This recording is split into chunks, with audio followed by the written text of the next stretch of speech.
नमस्ते वानर सेना। मैं आपकी केमिस्ट्री एजुकेटर नवमिता भट्टाचार्य जी और आप सब मुझे नोबिता मैम के नाम से जानते हैं। अब देखो, मुझे पता है कि आप सब लोगों ने ना बहुत ज्यादा हंगामा मचा दिया कि मैम कॉम्पिटेंसी बेस्ड क्वेश्चंस को कैसे सॉल्व करें, कॉम्पिटेंसी बेस्ड क्वेश्चंस को कैसे सॉल्व करें, मैम बहुत टफ लगता है, मैम ये तो नहीं हो पाएगा।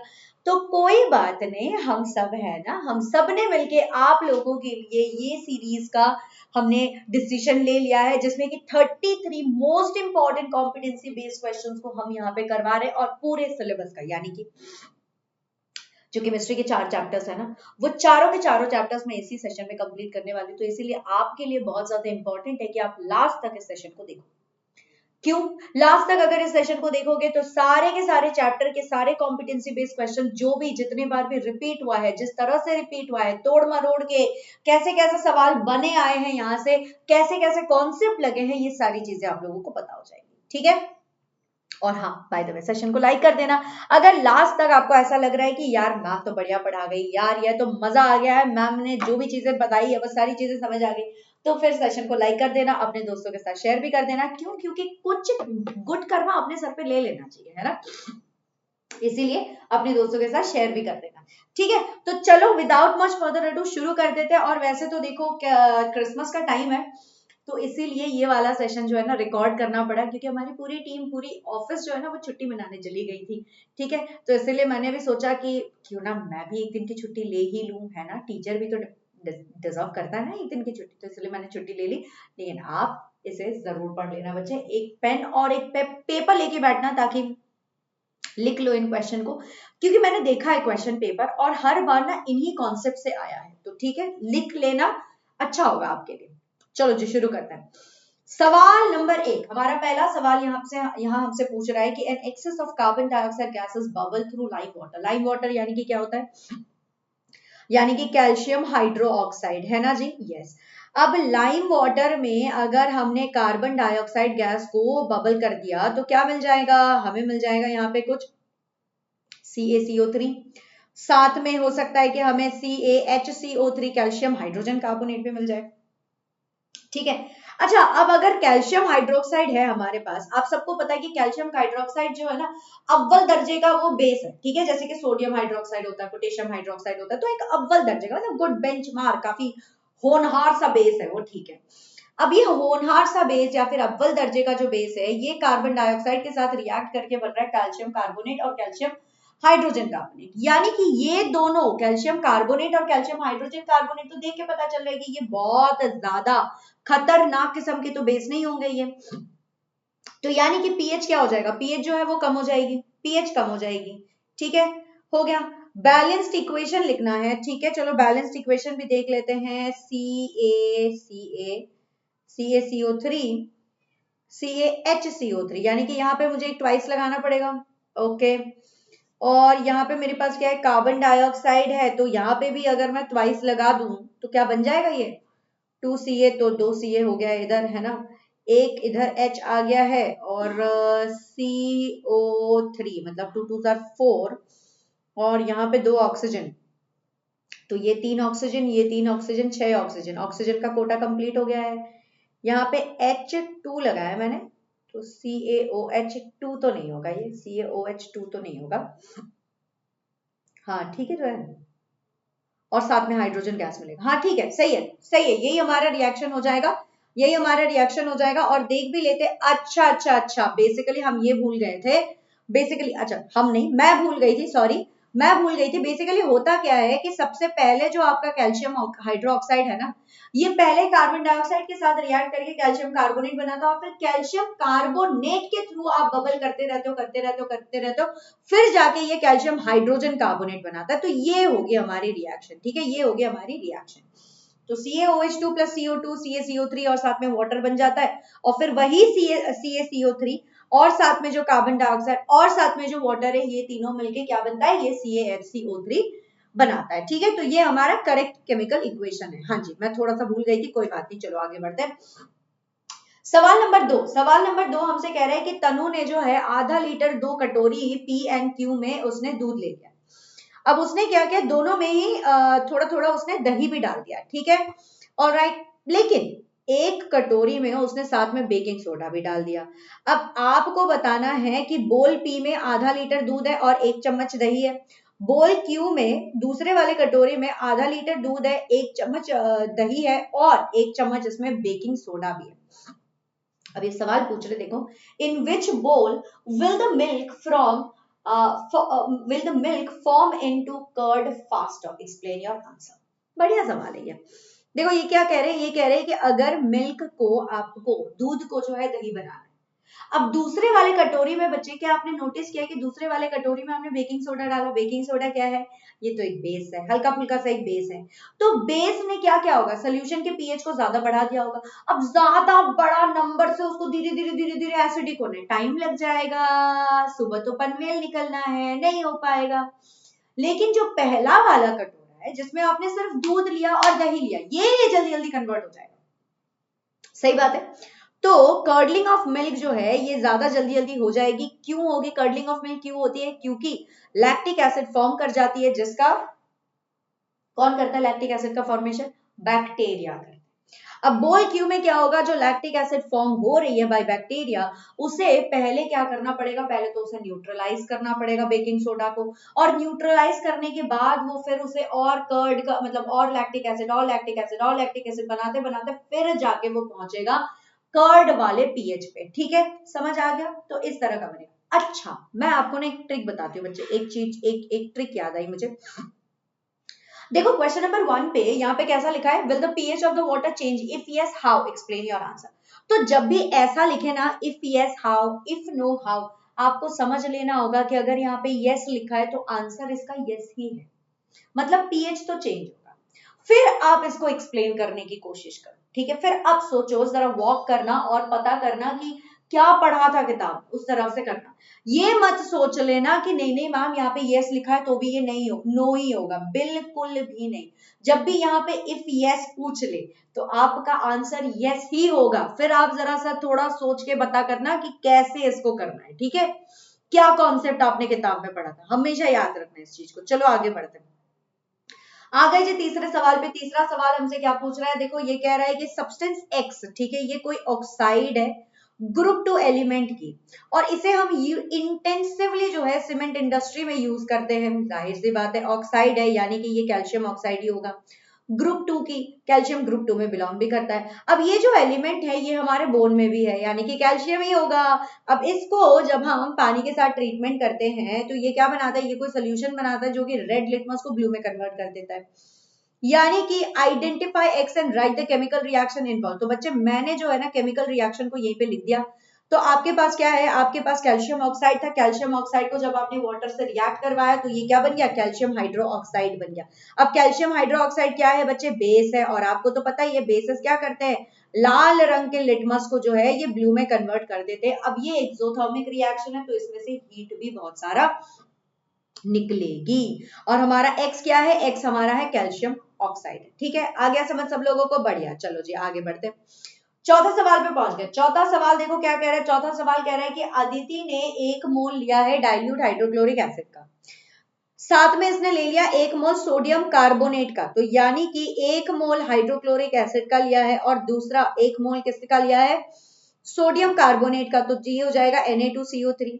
ठीक है, अब इसका आपको एक बैलेंस्ड इक्वेशन बताना है जी। ठीक है, इसका एक बैलेंस्ड इक्वेशन बताना है, तो इसका बैलेंस्ड इक्वेशन क्या होगा, NaCl होगा।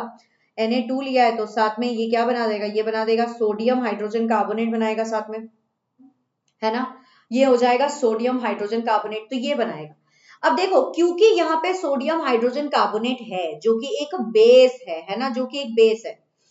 अब इसको जैसे ही आप इंट्रोड्यूस करवाओगे यहाँ पे रेड लिटमस, जाहिर सी बात है कि रेड लिटमस तो ब्लू में कन्वर्ट हो जाएगा क्योंकि आपके पास बेस है।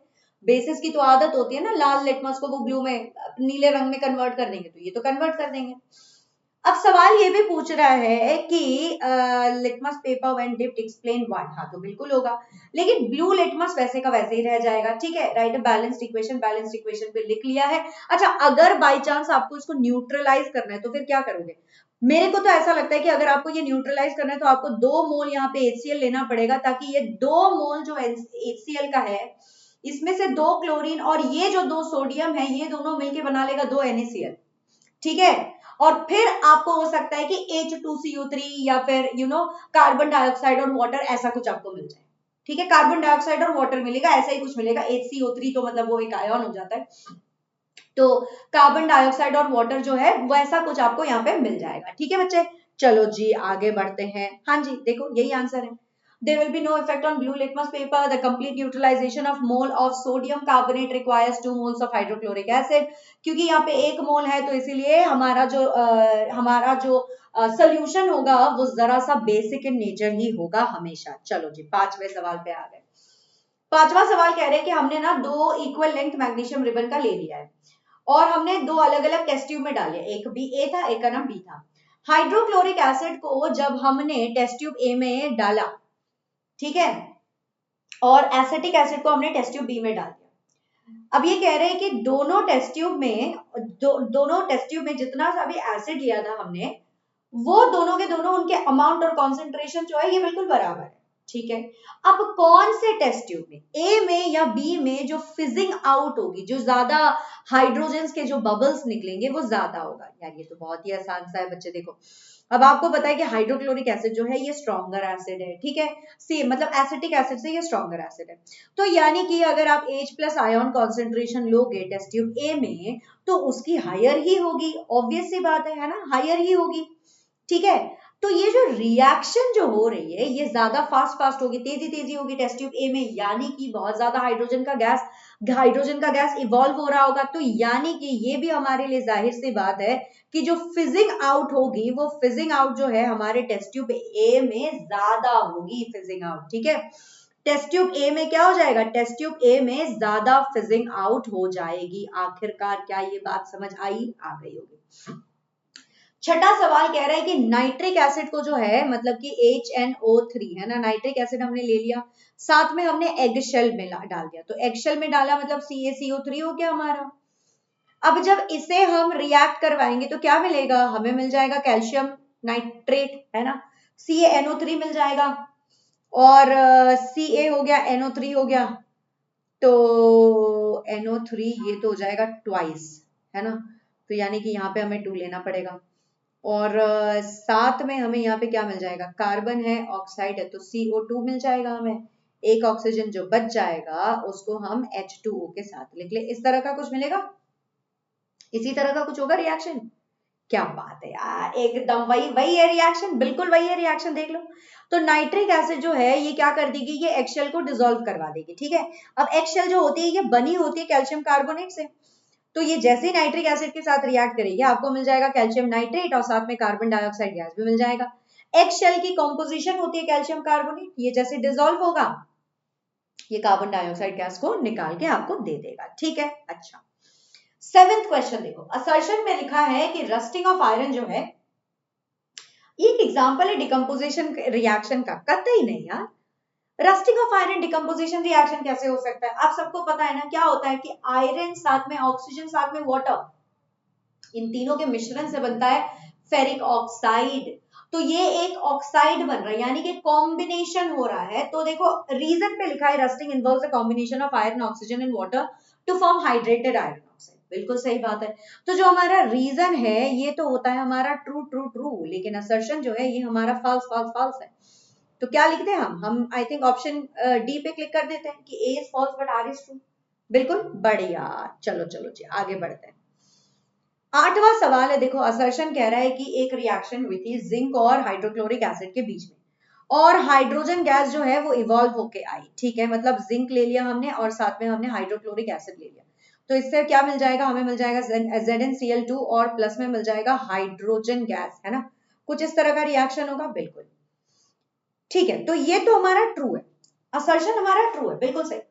लेकिन रीजन कह रहा है कि जिंक जो है ये लेस रिएक्टिव है। बच्चे आप मेरे को बताओ कि अगर जिंक हाइड्रोजन को यहां से रिप्लेस करके ये ZnCl2 बना पा रहा है तो क्या ये हो सकता है कि जिंक लेस रिएक्टिव है? बिल्कुल भी नहीं, हो ही नहीं सकता ये। तो यानी कि हम लिख सकते हैं कि हमारा ए इज ट्रू, लेकिन रीजन हमारा यहाँ पे गलत है। ठीक है, अच्छा 9th क्वेश्चन पे पहुंच गए। 9th क्वेश्चन देखो क्या कह रहा है, 9th क्वेश्चन कह रहा है कि किसी एक फोटोग्राफिक फिल्म को हमने ले लिया और इसमें क्या होता है, आपके पास जेलेटिन इमल्शन होता है, सिल्वर हैलाइड के साथ। जब भी बच्चे आपको कहीं पे हैलाइड दिख जाए तो समझ लेना कि आपके पास पता है कौन से एलिमेंट होंगे। अगर कहीं पे हैलाइड लिखा है तो यानी कि आपके पास क्लोरीन हो सकता है, क्लोरीन हो सकता है, ब्रोमीन हो सकता है, आयोडीन हो सकता है, कुछ इस तरह का कोई आपके पास जो है हैलोजन बोलते हैं, ठीक है। फ्लोरीन, क्लोरीन, ब्रोमीन, आयोडीन, इनको हम बोलते हैं हैलोजन। तो हैलाइड का मतलब है कि इनमें से कोई एक है। अब हैलाइड क्यों बोलते हैं यार, देखो ना, क्लोराइड, ब्रोमाइड, आयोडाइड, फ्लोराइड, इस तरह के नाम लेते हैं ना हम लोग, ऐसे ही कुछ नाम बनाते हैं। तो हैलोजन को हमने हैलाइड बोल दिया यहाँ पे, बस बात खत्म, समझ आ गया, ठीक है। तो कोई फोटोग्राफिक फिल्म है जिसमें कि जिलेटिन इमल्शन सिल्वर हैलाइड के साथ, सिल्वर हैलाइड ग्रेन्स के साथ उसे लेयर किया जाता है ऑनटू अ फिल्म बेस के ऊपर उसे लेयर किया जाता है, ठीक है। अब जो हैलाइड का हम इस्तेमाल करते हैं वो ज्यादातर वक्त सिल्वर क्लोराइड, ब्रोमाइड या आयोडाइड होता है, मतलब हम फ्लोरीन का इस्तेमाल नहीं करते, ठीक है। जो फोटोग्राफिक फिल्म आपकी होती है उसे यूजुअली हम क्या करते हैं कि मेटल कंटेनर्स में रखते हैं ताकि हम उसे लाइट से बचा पाए। अब आपको एक केमिकल इक्वेशन लिखना है for the possible chemical reaction जो इस method of storing photographic film को जो है वो प्रिवेंट कर रहा है। क्या ही करना है इसमें, बेसिकली या तो 2 AgBr ले लो आप, AgBr ले रहे हो तो ये क्या हो रहा है, ये Ag2 बन रहा है, सॉरी ये 2Ag और Br2 बना रहा है। अगर आपने 2AgCl ले लिया तो क्या हो रहा है, फिर ये 2Ag प्लस Cl बना रहा है। तो बस यही केमिकल रिएक्शन आपको लिखने थे, यही केमिकल इक्वेशन आपको लिखने थे, यही इसका आंसर है। आओ चलो देख लेते हैं एक बार इसका आंसर, क्या बात है एग्जैक्टली। अच्छा हाँ, यहाँ पे जो है ना लाइट लिख लेना, सनलाइट या लाइट कुछ भी, क्योंकि लाइट में इसका क्या हो जाता है, डिसइंटीग्रेशन, यानी कि ये टूट जाता है। लाइट में क्या होता है, इसकी डिसइंटीग्रेशन हो जाती है, यानी कि ये टूट जाता है, ठीक है बच्चे। चलो जी आगे बढ़ते हैं। मैं जरा चेयर में बैठ रही हूँ क्योंकि अब मेरे पांव दर्द हो गए, इतना सारा रिकॉर्डिंग मैंने कर लिया है। चलो 10वां सवाल देखो। 10th क्वेश्चन जो है, 10th क्वेश्चन आपसे पूछ रहा है कि जब आप ना कुकिंग कर रहे थे एल्यूमिनियम वेसल में, ठीक है, आपने सॉरी सुदेशना बना रही थी खाना और एल्यूमिनियम वेसल में बना रही थी। अब उसने क्या किया है, उसने जो है थोड़ा सा खाना जला दिया, all or Sudeshna burned some food till all that was left was completely charred and black residue। अपने उसने जला दिया खाना और ऐसा जलाया कि खाने का कुछ बचा ही नहीं, उसमें सिर्फ काला सा कुछ ना ऐसा जला हुआ चार्ड कुछ दिख रहा था। तो she just left the blackened vessel heating on the stove। अब काला सा ये पूरा जो ये काला सा जो वेसल था, पात्र जो था, उसको उसने गैस पे चढ़ा के रख दिया हुआ ऐसा। कुछ और देर के बाद उसने देखा कि जो वेसल थी वो बिल्कुल ही साफ हो गई, कोई कालापन था ही नहीं। अब आपको एक केमिकल इक्वेशन लिखना है और बताना है कि ये कैसे हुआ, ये जादू कैसे हुई, ठीक है। यही काला जादू हम कर सकते हैं। आप जो पूछते रहते हो ना कि मैम आप तो बंगाली हो, आपको काला जादू आता होगा, यही काला जादू हमने सीखा है, क्योंकि हमें तो बचपन से केमिस्ट्री पढ़ाया गया, काला जादू तो सिखाया नहीं गया, तो हमें तो यही काला जादू आता है, हम तुम्हें सिखा देते हैं। चलो, तो ब्लैक रेसिड्यू जो है वो डिसअपियर हो गई, क्यों हो गई ये बात कर लेते हैं। Name the type of reaction referred to in A, कौन सी रिएक्शन हो रही होगी, चलो देखते हैं बच्चों। तो बच्चे इसमें क्या हुआ होगा कि जो ब्लैक रेसिड्यू थी वो तो कार्बन ही थी, ऑफ कोर्स सी बात है। अब ये कार्बन जो भी मतलब पात्र के ऊपर जो आपने जो ये हांडी ली थी होगी, कढ़ाई ली थी होगी, जो भी लिया था आपने, जिसके ऊपर जो पूरा काला काला जो ये था, चार्ड हो गया था और जल गया था जो खाना, तो वो तो कार्बन ही था। अब आपने जब गैस जलाया, आपने जब अपने गैस जलाया तो गैस की फ्लेम आ रही है, वहां पे भी कंबशन हो रही है, आग जल रही है, और ये जो ऑक्सीजन जो है ना, ये ऑक्सीजन क्या कर रही है, ये ऑक्सीजन इस पात्र के ऊपर जो काला कालापन है ना उसके साथ भी रिएक्ट कर रहा है, और धीरे धीरे धीरे धीरे धीरे धीरे क्या होगी कि कार्बन डाइऑक्साइड बन के फुर्र उड़ गई, ठीक है। अब ये कैसा टाइप का रिएक्शन है, अबे ये तो कंबशन ही रिएक्शन होगा ना, कार्बन और ऑक्सीजन जुड़ गए तो कंबशन रिएक्शन ही होना है, और क्या हो सकता है, बिल्कुल सही बात। चलो जी आ गए हैं हम 11th क्वेश्चन पे। हमारा 11th क्वेश्चन जो है वो कह रहा हमसे तृप्ति ने क्या किया है, 1 चम्मच बेकिंग सोडा 500 ग्राम मतलब आधा केजी केक मिक्सचर के साथ मिला लिया और फिर उसने 5 मिनट के लिए उसे हटा के रख दिया। गीता ने क्या किया है कि गीता ने जो है बेकिंग पाउडर लिया और आधा केजी सेम केक मिक्सचर में डाल दिया, उसने भी उसे 5 मिनट के लिए हटाया। अब दोनों ने जो है दोनों केक को एक साथ में ओवन में डाल दिया। अब सवाल ये है कि किसकी केक जो है वो ज्यादा फूलेगी, ज्यादा हायर होगी। जस्टिफाई योर आंसर, ये भी बहुत आसान है, देखो बच्चे, तृप्ति का केक जो है ये ज्यादा उठ जाएगा। क्यों क्यों क्यों क्यों?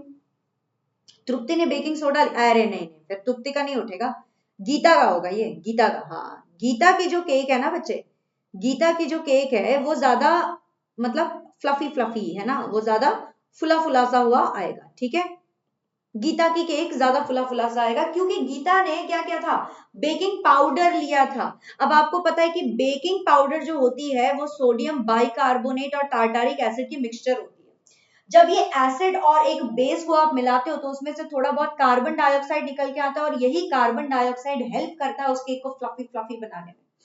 तो बेकिंग सोडा जो है ये प्योर सोडियम बाइकार्बोनेट होता है, और ये प्योर सोडियम बाइकार्बोनेट को अगर आप डालोगे उससे आपका केक नहीं फूलेगा, ठीक है। लेकिन अगर आप बेकिंग सोडा डालोगे जिसमें कि बाइकार्बोनेट के साथ बेकिंग मतलब सॉरी, अगर आप जो है अगर आपने बेकिंग सोडा लिया और साथ में अगर टार्टारिक एसिड मिक्स कर दिया होता तो फिर वो बेकिंग पाउडर बन जाता, उससे आपका केक फूल जाता। तो 1 टीस्पून ऑफ बेकिंग सोडा, इसमें बाइकार्बोनेट ज्यादा होता है, लेकिन बेकिंग पाउडर जो होती है ना ये कार्बन डाइऑक्साइड ज्यादा रिलीज करती है, तो इसीलिए गीता की जो केक होगी वो ज्यादा फुल सी गई होगी, ठीक है। 12th question guys, 12th question देखो, a man went from door to door posing as a goldsmith. He promised to turn back the glitter of old and dull gold ornaments. An unsuspecting lady gave him a set of gold bangles that he dipped in a particular solution. The bangles sparkled, ठीक है, that is new, बिल्कुल नए जैसा चमकने तो लगा था, but their weight was reduced drastically. The lady was sad, but after a futile argument, the man beat a hasty retreat. ठीक है, तो मतलब वो आदमी जो है दौड़ा भागा चला गया। May you play the detective to find out the nature of the solution he had? ये तो बहुत ही आसान है, सबको पता होगा कि इसने क्या किया है, एक्वा रिजिया लिया होगा। एक्वा रिजिया जिसे हम रॉयल वाटर बोलते हैं या फिर नोबल वाटर भी बोल सकते हैं, और ये साफ ट्रांसलेशन है, एक्चुअली लैटिन जो भाषा थी उसमें रॉयल वाटर या नोबल वाटर को जो है एक्वा रिजिया कहा जाता था, और वहीं से हमने ये नाम भी उठाया। अब ये क्या होती है, एक्वा रिजिया जो होती है ये कॉम्बिनेशन होती है हाइड्रोक्लोरिक एसिड और नाइट्रिक एसिड की, कॉन्सेंट्रेटेड नाइट्रिक एसिड की, उसकी रेशियो होती है 3:1। एक्वारेजिया सोल्यूशन जो है ये क्या होता है कि ये ना नोबल मेटल्स यानी कि गोल्ड, प्लैटिनम, इनको जो है ये डिसॉल्व करवा सकती है, और क्योंकि ये डिसॉल्व हो जाते हैं तो इसीलिए इनका वजन जो है वो थोड़ा सा घट जाता है, क्योंकि ऊपर के लेयर से, ऊपरी परत जो होती है उसमें से आपका सोना जरा सा गायब हो जाता है, और इसलिए वजन इसकी कम हो जाती है, ठीक है। आ गया होगा समझ। चलो 13th क्वेश्चन बचा। अब आपने जो है टार्निश्ड कॉपर वेसल्स देखे होंगे, ठीक है, जिसे लेमन या टेमरिन जूस से साफ किया जाता है। आप क्या बता सकते हैं कि ये एक्सप्लेन व्हाई दिस सावर और सिट्रस सब्सटेंसेस जो है ना ये क्यों इफेक्टिव होते हैं जब भी आपको बर्तन साफ करना होता है। तो देखो, टार्निश्ड कॉपर वेसल मतलब काला हुआ सा कॉपर वेसल अगर आप लोगे और उसे अगर लेमन या इमली से आप साफ करोगे तो क्योंकि उसके पास एसिड है वो क्या करेगा, वो जो है उस कॉपर ऑक्साइड के लेयर को वो डिसॉल्व करवा देगा, ठीक है। और या फिर the acid that dissolve the coating of copper oxide या फिर बेसिक कॉपर कार्बोनेट जो होगी उसको जो है वो डिसॉल्व करवा देगा, और इसी के वजह से ये दोबारा से रेड ब्राउन कलर पे फिर से शाइन करने लगेगा, यानी कि they are very effective in cleaning tarnished copper vessels, ठीक है। आ गया होगा समझ। चलो जी 14 क्वेश्चन देखो। An organic compound A is widely used as preservative in pickles and has a molecular formula.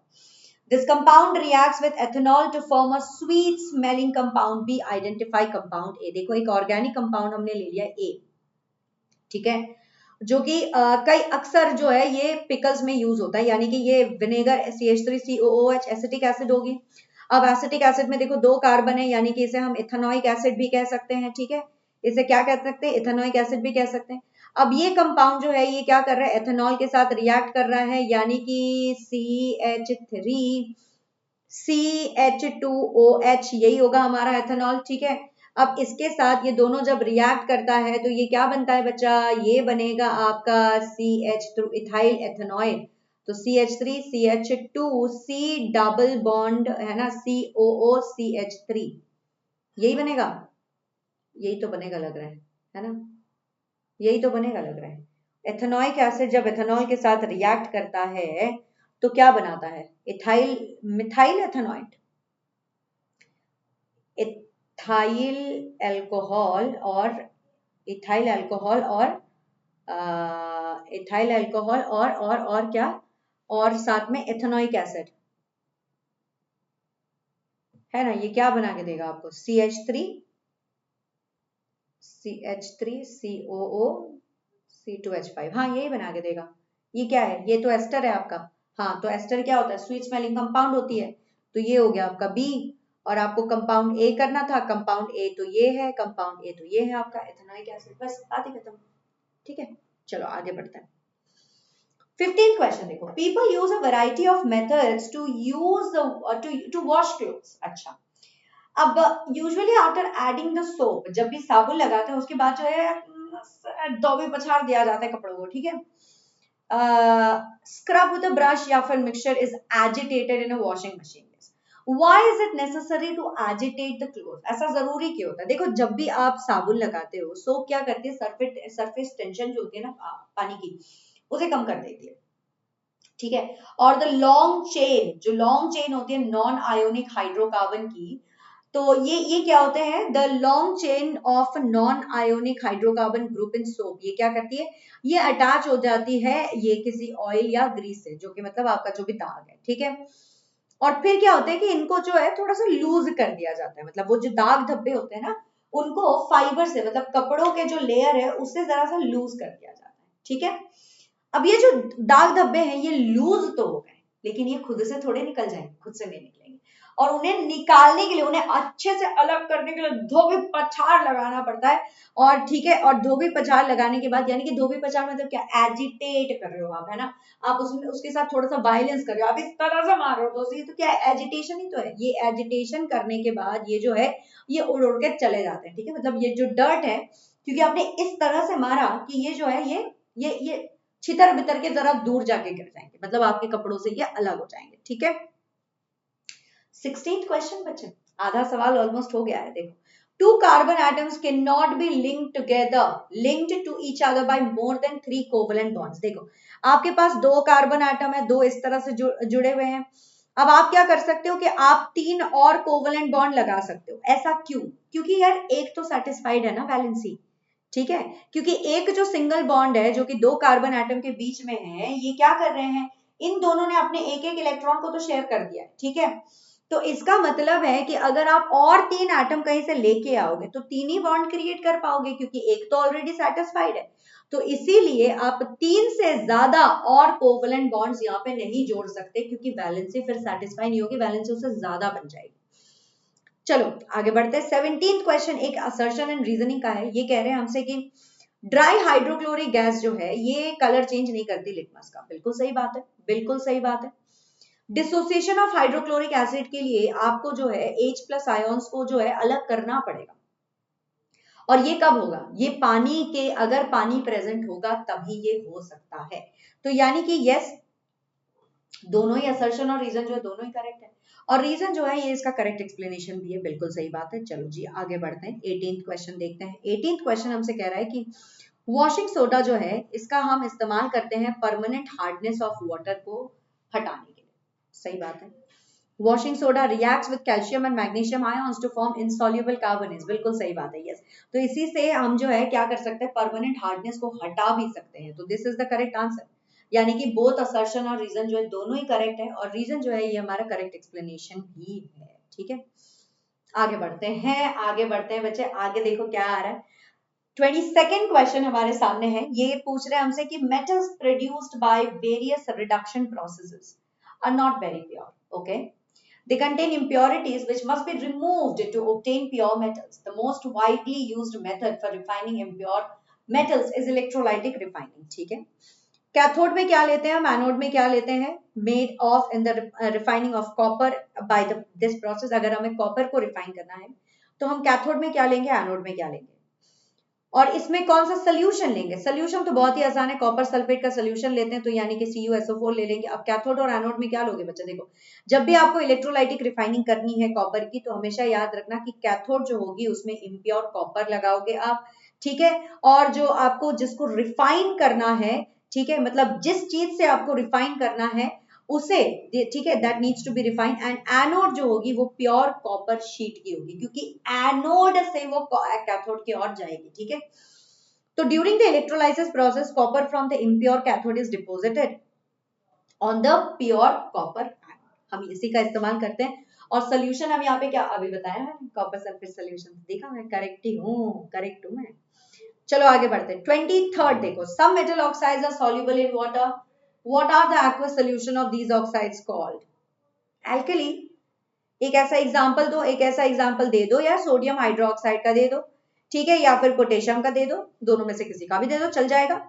तो कुछ मेटल ऑक्साइड्स जो होते हैं जब वो सॉल्युबल होते हैं, what are these aqueous solutions called? इन्हें हम मेटल हाइड्रोक्साइड की सॉल्यूशन, जो कि बेसिक सॉल्यूशन होते हैं, वो बुलाते हैं, ठीक है। एग्जांपल ये देखो दे दिया इन्होंने, सोडियम ऑक्साइड लिया, साथ में वाटर मिला दिया, तो ये बन गया सोडियम हाइड्रोक्साइड, है कि नहीं? बस इतनी सी बात थी। चलो आगे बढ़ते हैं। 24th क्वेश्चन को देखो, एक ऑर्डिनरी टेम्परेचर, ठीक है, एट ऑर्डिनरी टेम्परेचर किसी मेटल की सरफेस, जैसे कि मैग्नीशियम हो, एल्यूमिनियम हो, जिंक हो, ये ना एक थिन लेयर से कवर्ड होते हैं। इसकी कॉम्पोजिशन क्या होती है और इसकी क्या इंपॉर्टेंस होती है? इंपॉर्टेंस बच्चा ये होता है कि ये एक पैसिव ऑक्साइड लेयर होती है जो इसे और ज्यादा रिएक्ट होने से रोकती है, ठीक है। तो जिंक, मैग्नीशियम और एल्यूमिनियम को अगर हम देखेंगे, इससे ज्यादा वो और रिएक्ट नहीं हो सकती, प्रोटेक्टिव लेयर बन जाती है, ठीक है। तो ये जो थिन लेयर होती है, ये मेटल ऑक्साइड और मेटल हाइड्रोक्साइड की होती है। और इसकी इंपॉर्टेंस क्या होती है कि ये एक प्रोटेक्टिव लेयर होती है जो इसे और ज्यादा कोरोड करने में नहीं हेल्प करता, ठीक है। चलो 25th क्वेश्चन पे पहुंच गए बच्चे। 25th क्वेश्चन देखो, असर्शन हमारा क्या है? नॉन मेटल्स जो होते हैं ये एसिडिक ऑक्साइड्स बनाते हैं, बिल्कुल सही बात है। नॉन मेटल्स एसिडिक ऑक्साइड्स बनाते हैं, बिल्कुल सही बात है। और मेटल्स जो होते हैं वो हमारे बेसिक ऑक्साइड बनाते हैं, ठीक है। अब ये कह रहे हैं कि non metals are electron donors. नहीं यार, नॉन मेटल्स इलेक्ट्रॉन एक्सेप्ट करते हैं। जैसे क्लोरीन को ही देख लो, क्लोरीन सोडियम से एक इलेक्ट्रॉन एक्सेप्ट करता है और फिर जाके वो सोडियम क्लोराइड का जो है ये भूमिका निभाता है ना। तो एंड फॉर्म बेसिक ऑक्साइड। नहीं, रीजन तो हमारा गलत हो गया, लेकिन हमारा असर्शन जो है ये बिल्कुल सही है। तो हम लिख सकते हैं कि असर्शन हमारा सही है, लेकिन रीजन हमारा गलत है, ठीक है। चल एक और असर्शन एंड रीजनिंग कर लेते हैं। सोडियम एंड पोटेशियम को जो है अंडर केरोसिन स्टोर किया जाता है, बिल्कुल सही बात है, बिल्कुल सही बात है, एकदम सही। सोडियम और पोटेशियम दोनों के दोनों इतने हाईली रिएक्टिव है ऑक्सीजन के साथ भी और पानी के साथ भी कि इनको ना रखो केरोसिन पे तो पता नहीं उधम मचा देंगे ये लोग, है ना। क्या कर देंगे? उधम मचा देंगे ये लोग। तो क्या लिखूं मैं? क्या मैं यहाँ पे लिख सकती हूँ कि दोनों के दोनों जो है, दोनों के दोनों करेक्ट है और reason is the correct explanation of A, है ना। ये लिखना पड़ेगा। जी हाँ, बिल्कुल हम सही है, हम सही है, ठीक है, हम सही है। चलो आगे बढ़ते हैं। 27th क्वेश्चन देखो क्या है हमारा, YCHO ग्रुप। CHO ग्रुप जो है ये क्या होता है? CHO ग्रुप क्या होता है बच्चा? C डबल बॉन्ड O अगर होता है तो वो कीटोन होता है, OH अगर होता है तो अल्कोहल होता है, COOH अगर होती है तो कार्बोक्सिलिक एसिड होती है, ठीक है। अगर CHO है तो यानी कि ये हमारा क्या है? एल्डिहाइड। क्या है ये? एल्डिहाइड है, ठीक है। और YCHO group can not be present in the middle, क्योंकि आप ही देख लो ना, इसने क्या कर रखा है, इसने एक तो हाइड्रोजन के साथ बॉन्ड बना ली, दूसरा इसने ऑक्सीजन के साथ बना लिया, तो इसके पास बचा एक ही बॉन्ड खाली है ना। इसके पास सिर्फ और सिर्फ एक बॉन्ड यहाँ पे खाली है। तो ये एक बॉन्ड अगर खाली है, ये बीच में कैसे जुड़ जाएगा? जुड़ ही नहीं सकता ये बीच में। इसको हमेशा ही या तो स्टार्टिंग पे रखना पड़ेगा या तो आपको एंड में रखना पड़ेगा। और इसी को यहाँ पे शायद अंग्रेजी में बताया गया है, तो चलो देख लेते हैं। The terminal functional group is CHO group and क्योंकि बिल्कुल सही। देखो 3 वैलेंसी जो है ये कार्बन एटम ऑलरेडी सेटिस्फाई कर रहा है, तो इसीलिए आप इसे मिडिल में रख नहीं सकते, ठीक है। आगे 28th क्वेश्चन बच्चे पहुंचने वाले। देखो, a mixture of ethyne and oxygen जो है इसका हम इस्तेमाल करते हैं वेल्डिंग के लिए। क्या आप जस्टिफाई कर सकते हैं, कि क्यों mixture of ethyne and air is not used? बता सकते हो क्या? कौन बता सकता है? देखो तो जरा देखें, कौन बता सकता है इसका आंसर? हाँ जी, एक मिक्सचर है इथाइन की और ऑक्सीजन की जिसे हम वेल्डिंग में इस्तेमाल करते हैं। क्या आप इस मिक्सचर का आप बता सकते हो कि मिक्सचर ऑफ इथाइन इसको हवा के साथ क्यों नहीं यूज करते हम, ऑक्सीजन के साथ ही क्यों? क्योंकि मेरे दोस्त, मेरे भाई, मेरे प्यारे बच्चों, इथाइन जो है ये बर्न करेगा ऑक्सीजन में ही, और तभी जाके ये क्लीन फ्लेम दे सकता है विथ बहुत ज्यादा हाई टेम्परेचर, ताकि इसकी कंप्लीट कंबशन जब होगी तभी ये दे पाएगा। और इसीलिए इसे ऑक्सी एसिटाइलिन फ्लेम बोलते हैं, ठीक है, जिसका हम इस्तेमाल करते हैं वेल्डिंग में। और it is not possible to attain a high temperature with air, हवा के साथ आप बहुत ज्यादा हाई तापमान, हाई टेम्परेचर जो है वो अटेन नहीं कर पाओगे, क्योंकि हवा में क्या होता है कि नाइट्रोजन भी होता है और ऑक्सीजन भी होता है।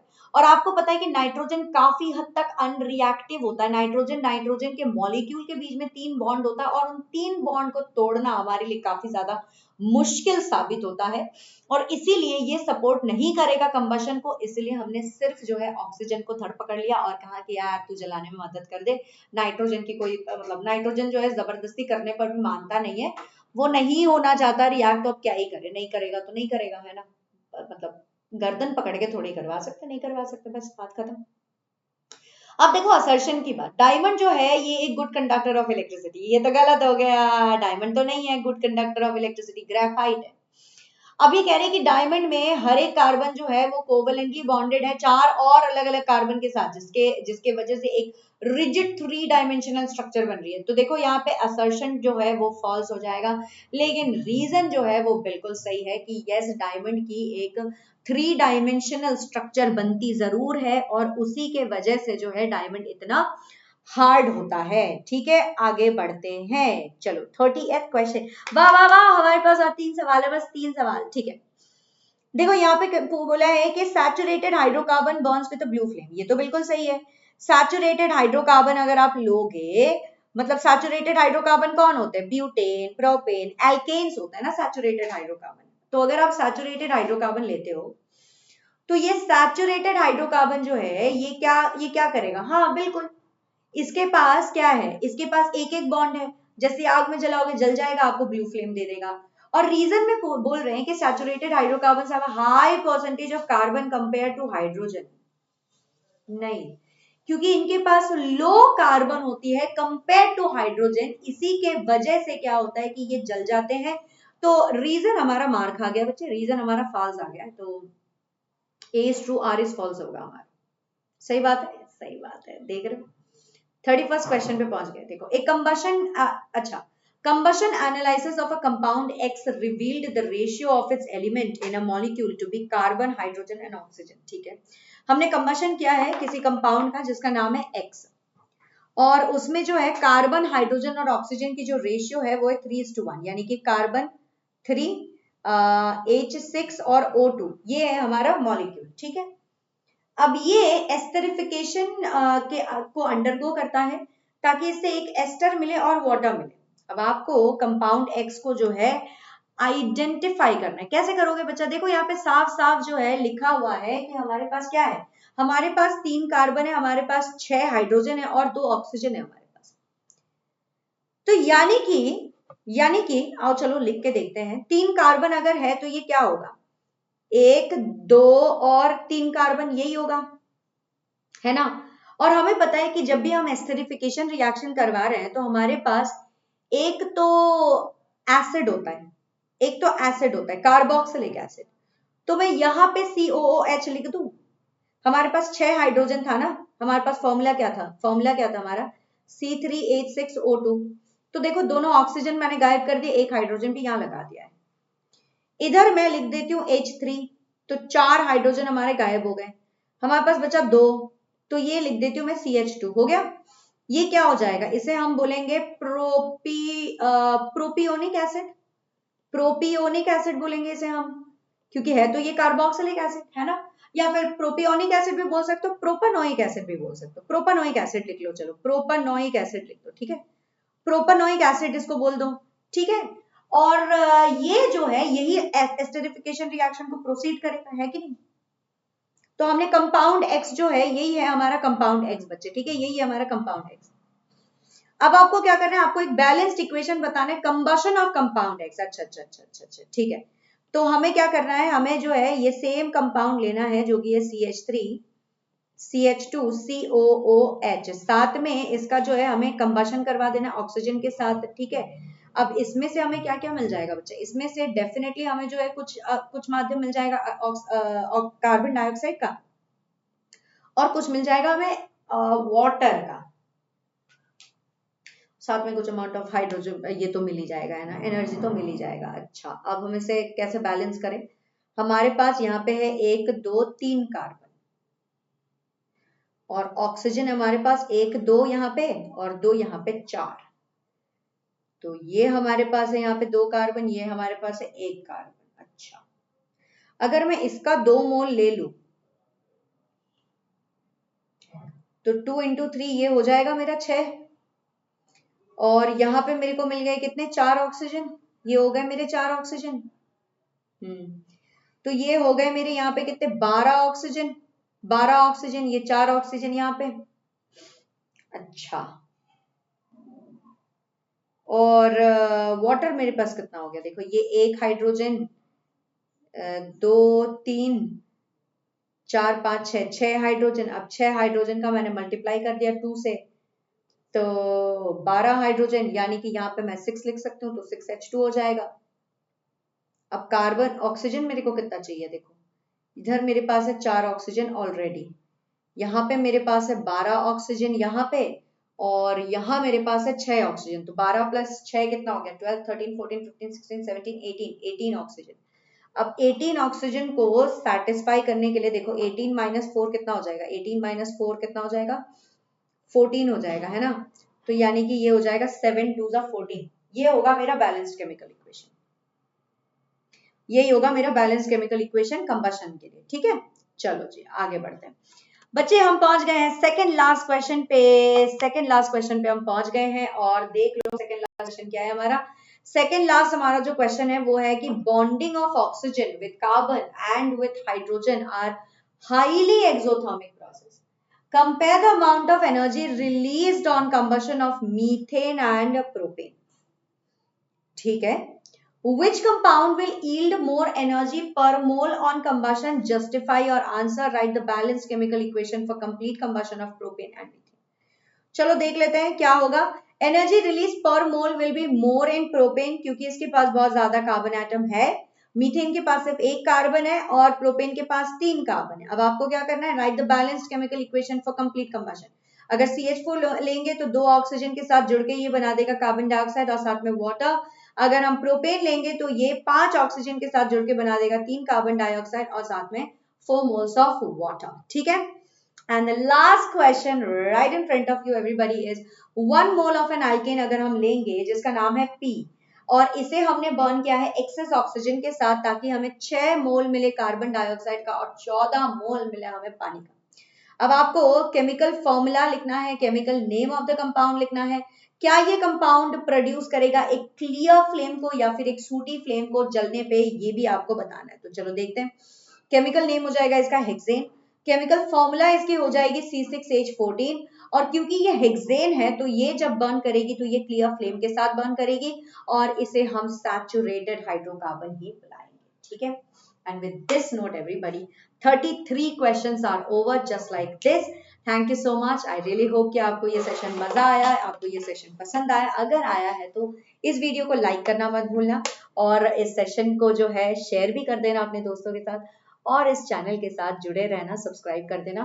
Lots of love, I see you later, tata bye bye everybody, bye.